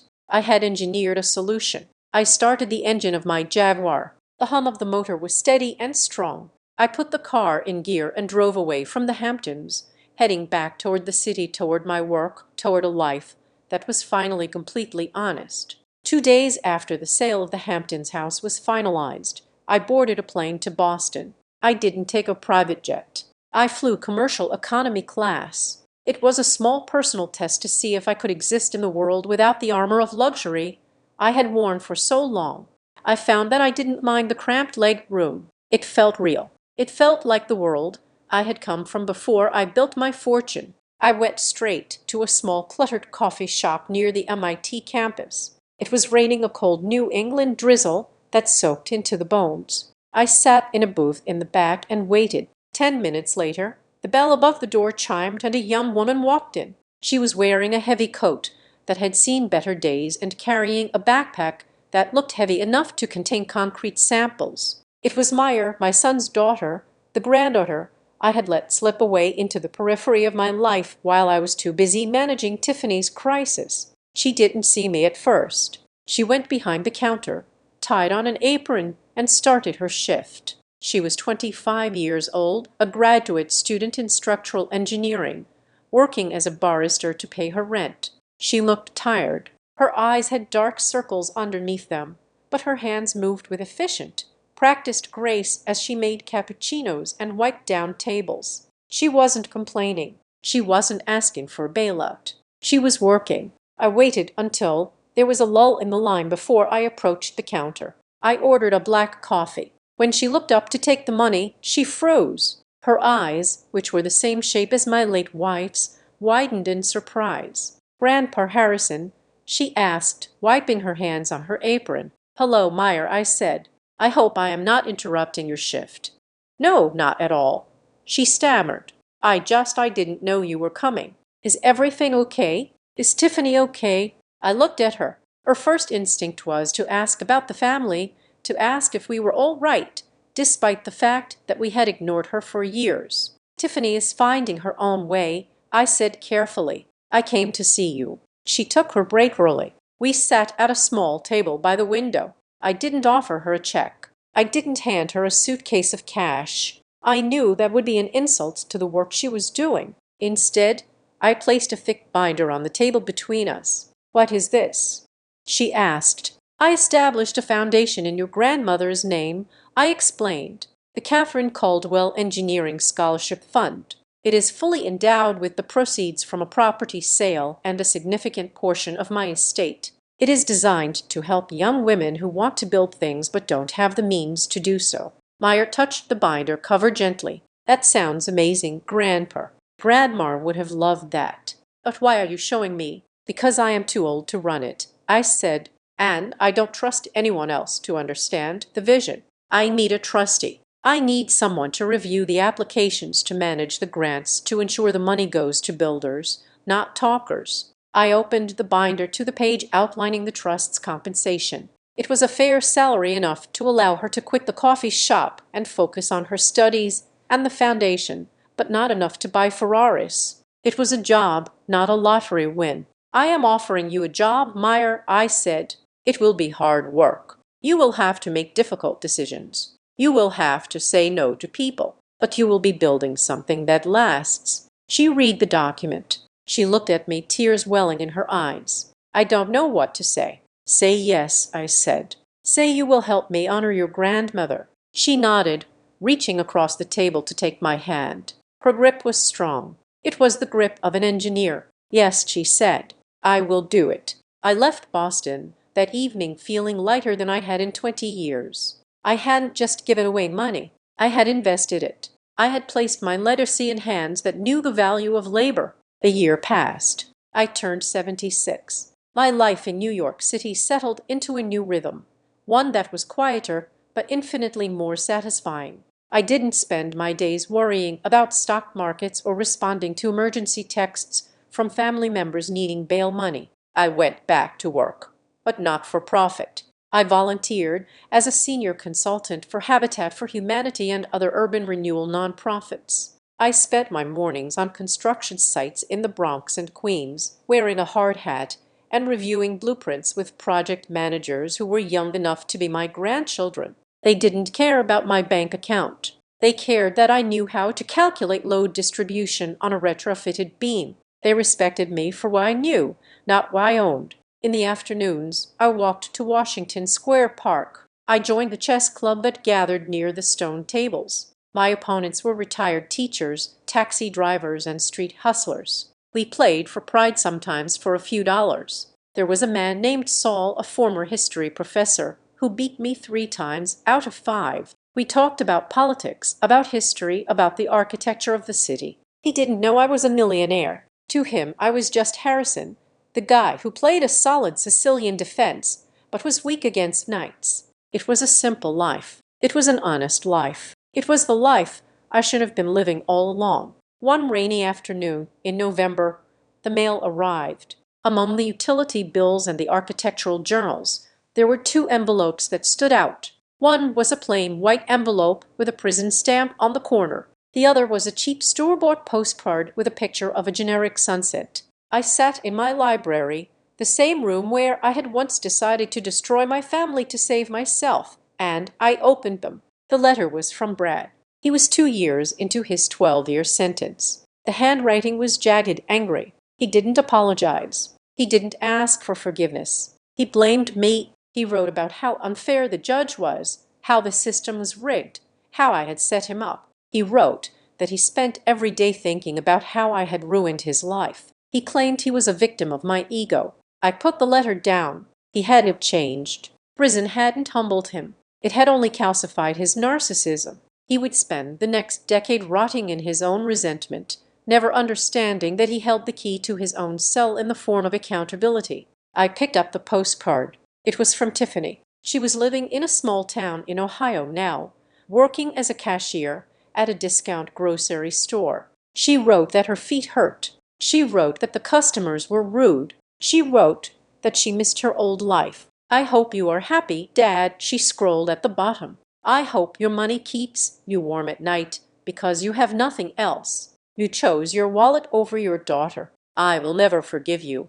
I looked at the words. They were meant to hurt. They were meant to dig into the old wounds of guilt and regret. But as I read them, I realized the skin had healed over. The words just slid off. She was working. She was standing on her feet. She was earning a wage. She hated it. She hated me, but she was surviving. And in a strange, twisted way, that was the greatest gift I could have given her. I had forced her to become real. Whether she forgave me or not was irrelevant. I had saved her from a life of parasitic delusion. I stood up and walked to the fireplace. The embers were glowing red. I didn't keep the letters. I didn't file them away as evidence. I tossed Brad's rant and Tiffany's bitter postcard onto the coals. I watched the paper curl and blacken. I watched the ink vanish in a burst of yellow flame. I watched the last physical tethers to my toxic past turn into ash and float up the chimney, disappearing into the cold city air.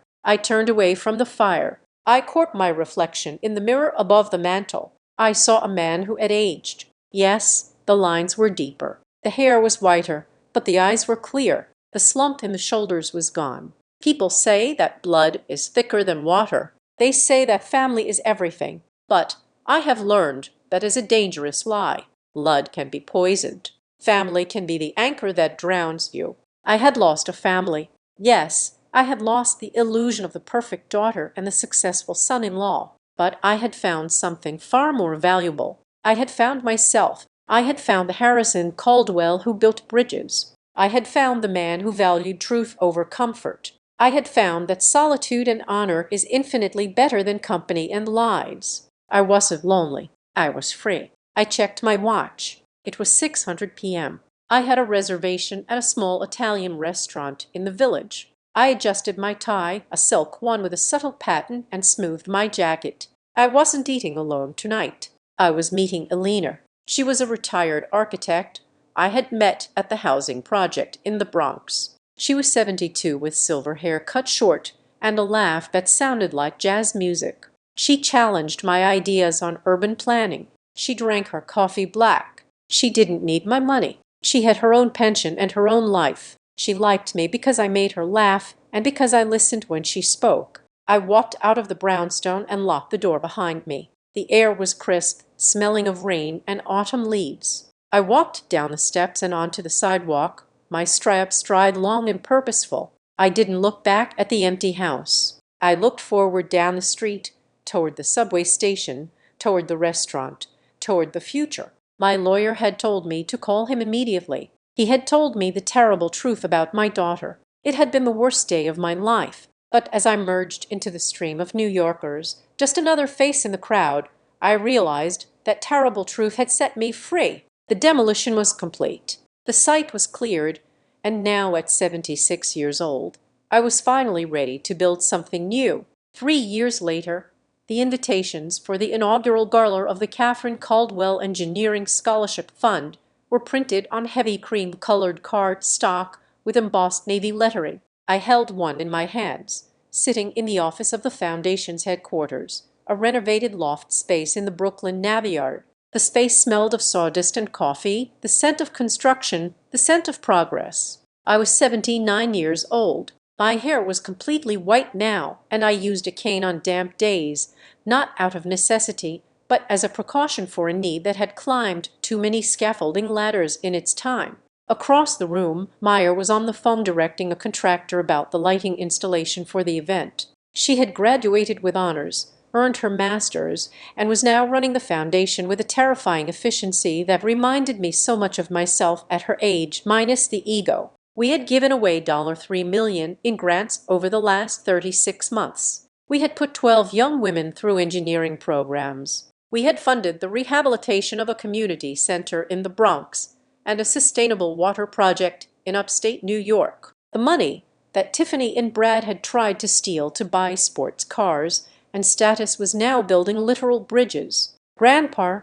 Meyer said, hanging up the phone and turning to me, "the guest list is finalized. The mayor is coming. The dean of MIT is coming. It's going to be a full house."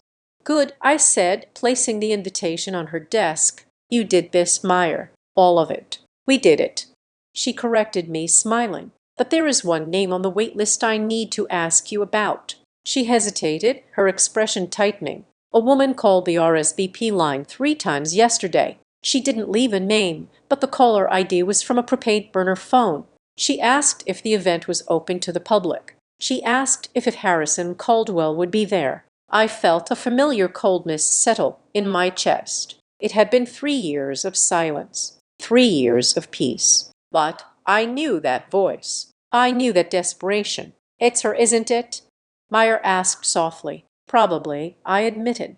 "Brad is still in prison. His first parole hearing isn't for another 18 months. Tiffany is alone. She is likely realizing that the 3-year mark is approaching." "What happens at the 3-year mark?" "Nothing legal," I said. "But psychologically, it's a breaking point. It's the moment you realize that the temporary punishment is actually a permanent reality." She probably thinks enough time has passed. She thinks the no contest clause has an expiration date on my anger. "Do we need extra security?" Meyer asked, her pragmatic engineer's brain taking over. "We always have security," I said. "But yes, give the team a heads up. If she shows up, she doesn't get past the door. I don't want a scene. This night is about Catherine, not Tiffany." The night of the gala was crisp and clear. The Brooklyn skyline glittered across the East River. The venue was filled with the hum of conversation, the clinking of glasses, and the energy of people who were there to build, not destroy. I wore my tuxedo, the same one I had worn 30 years ago, which fit better now than it had then.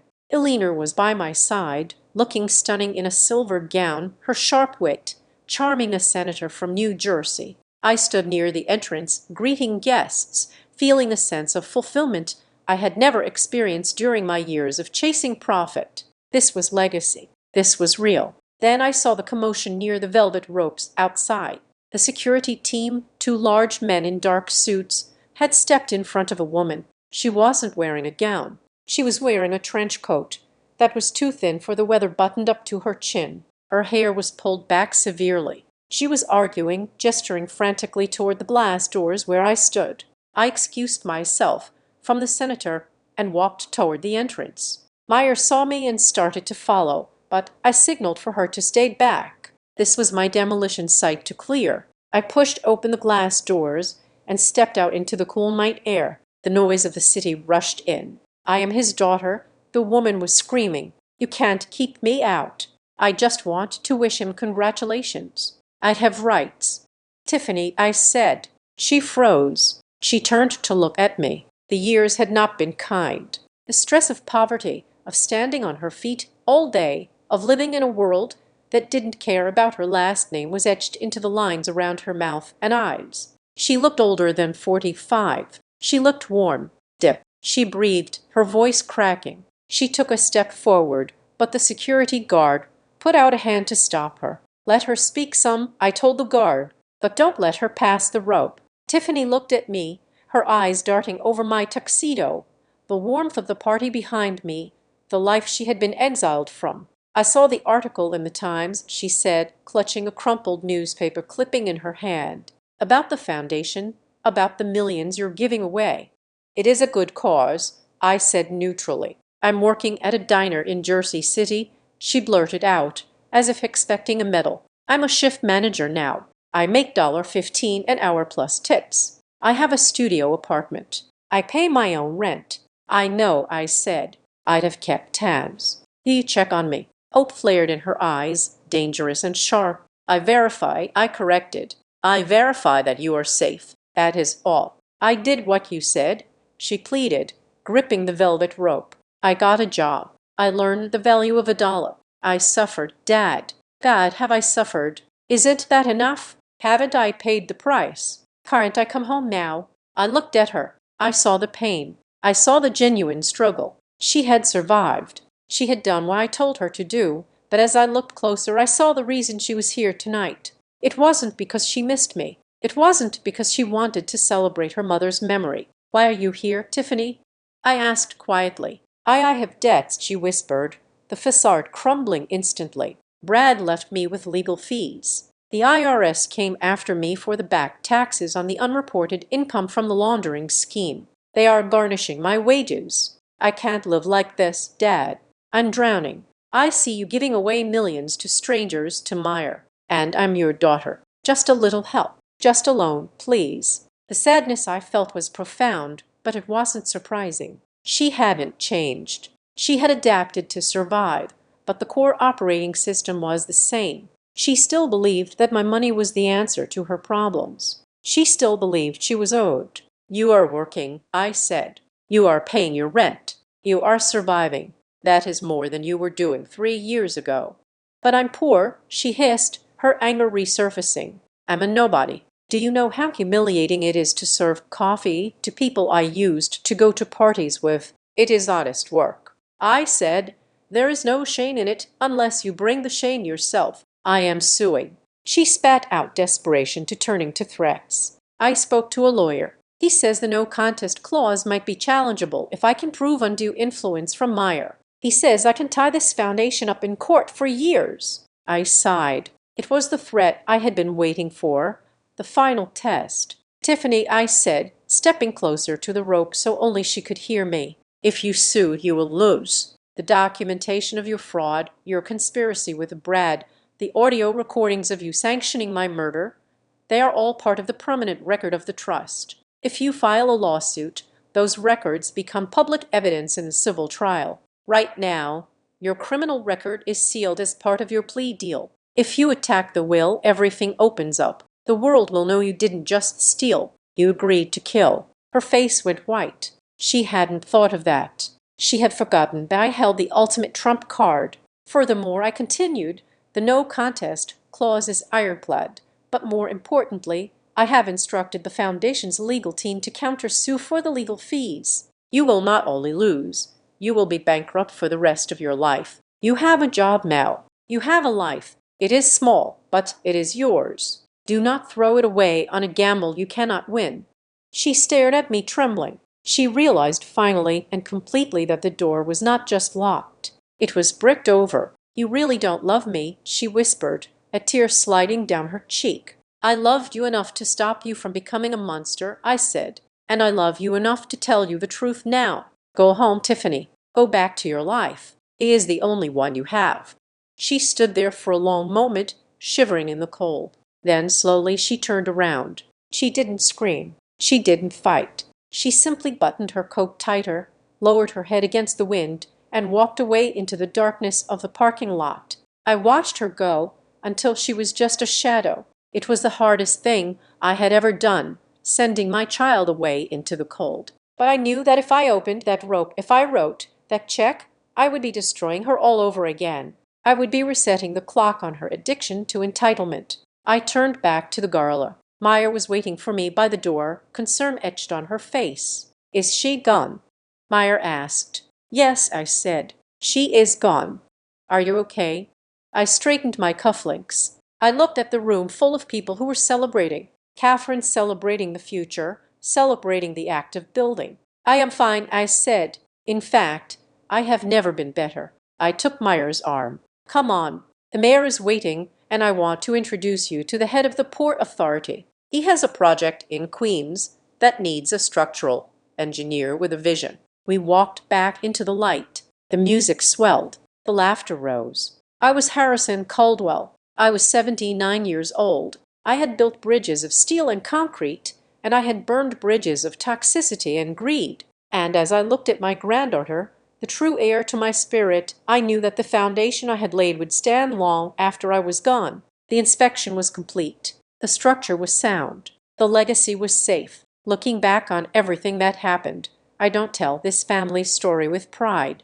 I tell it with honesty. I was a father who believed that love meant giving without limits. I thought protecting my child meant fixing every mistake for her. I was wrong. Don't be like me. Don't confuse love with surrender. And don't mistake silence for peace. This family story taught me that boundaries are not cruelty. They are responsibility. If there is one lesson I can pass on, it's this. Never ignore the quiet warnings in your heart. I ignored mine for years. I trusted blindly. I excused behavior I should have confronted.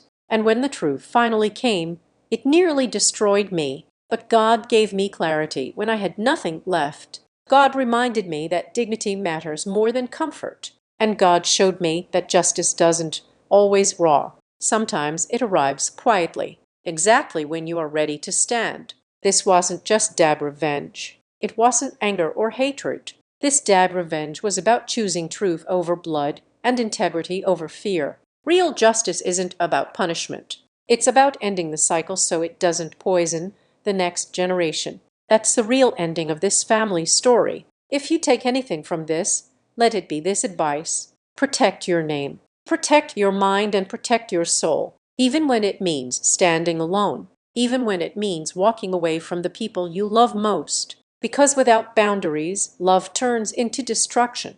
That is the hardest lesson this dad revenge ever taught me. If this story resonated with you, I invite you to leave a comment and share where you're watching from. If you know someone who might need to hear this, please share it with them. And if you believe stories like this matter, consider subscribing to the Azad Revenge Stories channel. It truly helps more than you know. Thank you sincerely for staying with me until the very end. And before you go, a gentle note. Upcoming stories may include dramatized elements created for educational and storytelling purposes. Any resemblance to real people or events is coincidental. If this type of content isn't for you, feel free to choose another video that better fits your interests. Thanks to all.